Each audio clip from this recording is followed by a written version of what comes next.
جانتے ہیں صبر کیا ہے۔ اگر آپ اس وقت کسی مشکل میں ہیں یا کسی چیز کا انتظار کر رہے ہیں تو ذرا یہ بات دل میں بٹھا لیجئے کہ صبر کا مطلب خاموشی سے سب کچھ سہ لینا نہیں ہوتا۔ صبر کا مطلب یہ ہے کہ حالات چاہے جیسے بھی ہوں آپ اپنے قدم اپنی جگہ جمائے رکھیں اور اللہ پر یا کم سے کم اپنے مقصد پر یقین قائم رکھیں۔ ذرا تصور کیجئے جب حضرت یوسف علیہ السلام کو ان کے بھائیوں نے کنویں میں ڈالا ہوگا اور پھر پیٹھ پھیر کر چلے گئے ہوں گے تو وہ لمحہ کتنا بھاری ہوگا۔ ایک چھوٹا سا بچہ، اندھیرا، تنہائی، اوپر آسمان کا ایک چھوٹا سا ٹکڑا اور نیچے کنویں کی ٹھنڈی خاموش دیواریں۔ یوسف علیہ السلام شاید پہلے یہ سوچ رہے ہوں گے کہ ابھی کوئی بھائی واپس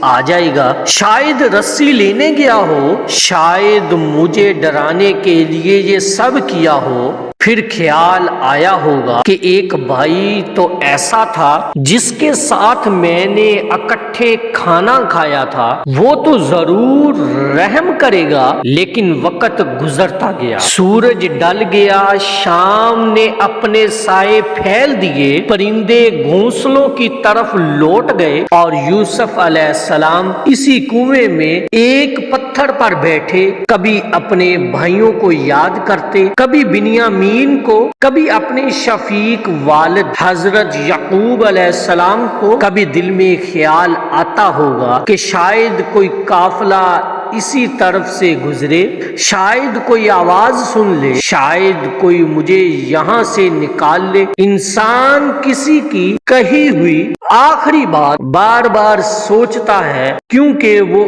اس میں سے بھی امید کی کوئی کرن نکالنے کی کوشش کرتا ہے۔ لیکن سن لیجئے، جن لوگوں کو اللہ نے دنیا سنبھالنے کے لیے چنا ہوتا ہے انہیں کچھ وقت لوگوں سے دور رکھا جاتا ہے، تنہائی میں، کنویں میں، مشکل میں، تاکہ وہ سوچیں اور خوب سوچیں، تاکہ وہ تیار ہوں اور خوب تیار ہوں، تاکہ ان کا ایمان پہاڑوں سے زیادہ مضبوط ہو جائے اور وہ یہ بات سمجھ لیں کہ جس منزل کے وہ مسافر ہوتے ہیں اس کے آغاز میں اکثر اکیلے ہی چلنا پڑتا ہے۔ حضرت یوسف علیہ السلام کتنے دن اس کنویں میں رہے، مفسرین کے مختلف اقوال ہیں، لیکن پھر ایک دن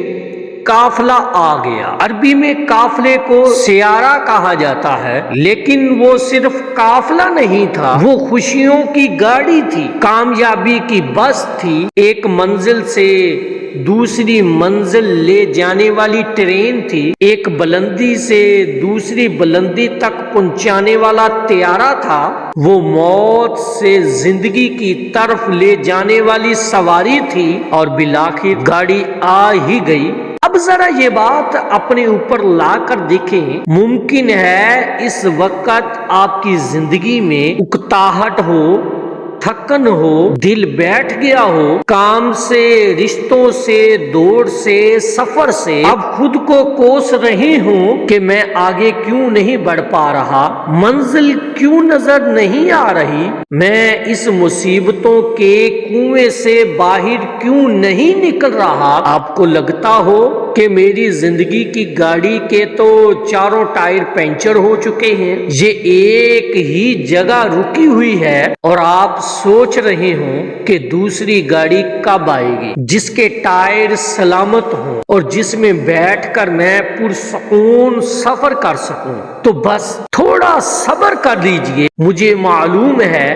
انتظار ایک اذیت ہے، چاہے وہ چوکھٹ پر بیٹھ کر کسی کے لوٹ آنے کا ہو، بستر پر لیٹ کر نیند آنے کا ہو یا ایک مشقت بری زندگی کے سکون میں بدل جانے کا ہو، لیکن یاد رکھیے گاڑی آتی ضرور ہے۔ 7 گھنٹے لیٹ ہو جائے، 7 مہینے لیٹ ہو جائے یا 7 سال، لیکن آتی ضرور ہے۔ اور جب خوشیوں اور راحتوں کی گاڑی آتی ہے نا تو وہ سارے دکھ سمیٹ لیتی ہے، سارے رنج اٹھا لیتی ہے، سارے زخم پچھلی ڈگی میں رکھ دیتی ہے اور آپ کو سکون کی فرنٹ سیٹ پر بٹھا دیتی ہے۔ پھر راستے میں لوگ پھول ہاتھوں میں لیے کھڑے ہوتے ہیں، بچھڑے ہوئے لوگ مل جاتے ہیں،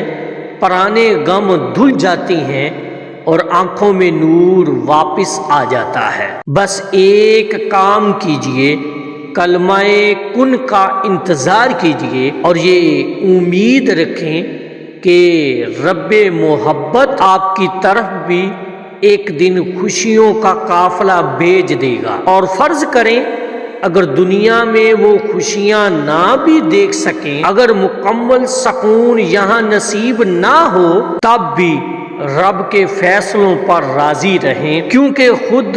رب فرماتا ہے کہ فرشتے جنتیوں کے پاس ہر دروازے سے داخل ہوں گے اور کہیں گے تم نے دنیا میں صبر کیا، اسی صبر کے بدلے آج تم پر سلامتی ہی سلامتی ہے۔ تو میرے دوستو، یہاں تک سفر ہو چکا ہے، اب تھوڑا سا اور صبر سہی، اللہ انشاءاللہ آپ کو آپ کے صبر کا عظیم اجر ضرور عطا فرمائے گا۔